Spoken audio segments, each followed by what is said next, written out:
You may have learned that the primary colors are red, yellow, and blue. Well, the primary colors actually are cyan, magenta, and yellow. These colors combine to make the other colors when things are being printed out. Now, when you are using colors on a computer, the colors are different. The primary colors are red, green, and blue. This is important to understand the difference between these two colors and how they function.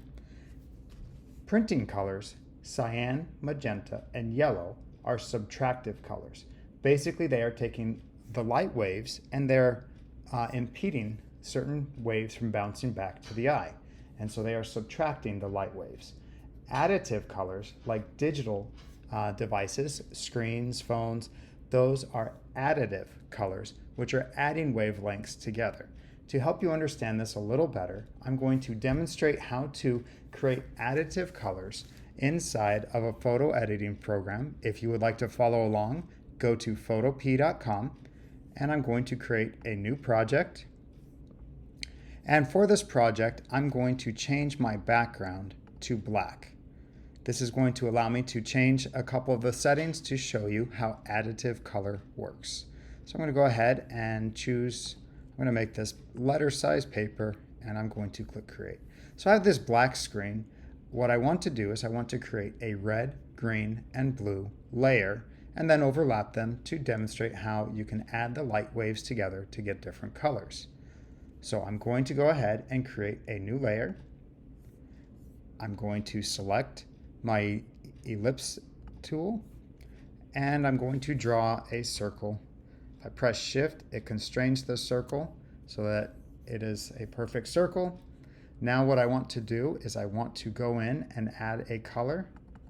In this case, I want to start by adding red. You can see you have your colors here. If I drag this line up, I can go all the way to the top and I can find red.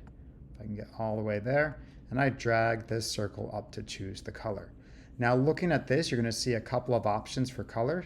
You can see right here there's RGB, that stands for red, green, blue. There's also this CMY, K stands for black, and you have cyan, magenta, yellow. And so here we have what our additive formula is for the color, and this is what we have for our subtractive formula. There are other options like hue, saturation, and brightness. We're not going to go through those. Hue is a fancy word for the color. You'll actually see the color changes as I go up and down.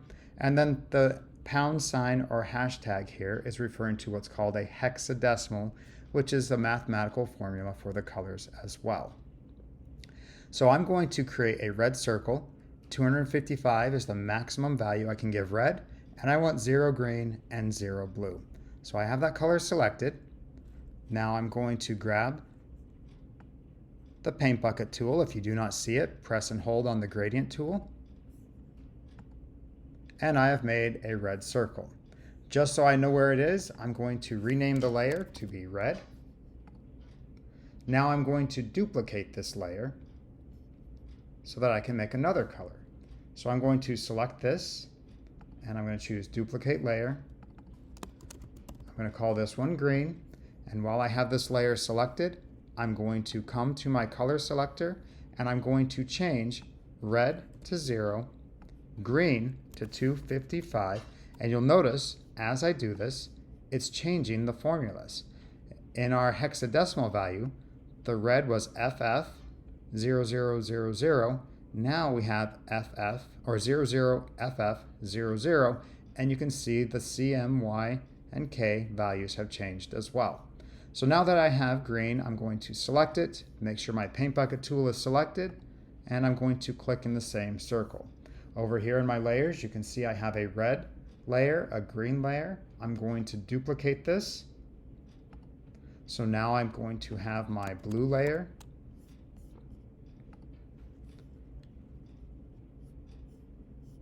And I'm going to change the color to blue. So again, you can see red, green, blue.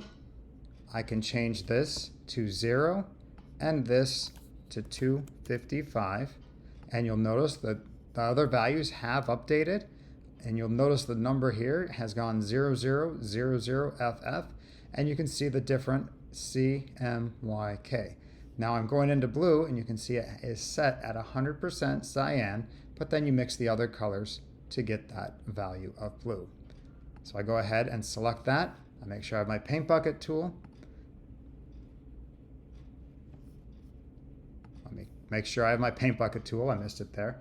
And now I have red, green, and blue. I'm going to use my select tool, and I'm going to, first of all, deselect, Command D. So I have my 3 circles. I have red, green, and blue. So these circles overlap. These circles don't overlap at the moment, but if I do overlap them, you'll notice that nothing happens.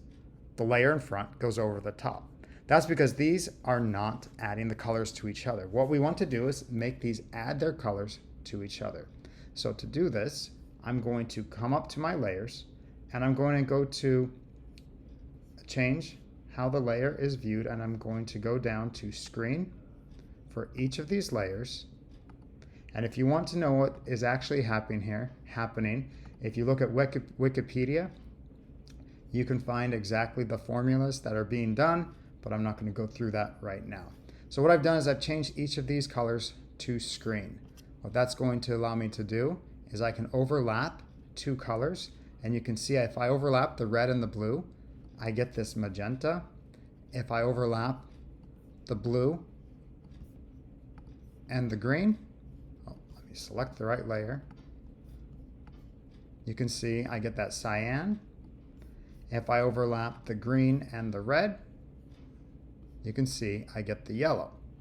So this is like having a pixel on your screen. You have these 3 colors, and however much light is emitted from each one is going to determine which color you are seeing. Now if I overlap all of these colors, so if I overlap the green and the red, you can see I get yellow. If I overlap the blue with the red, I get magenta.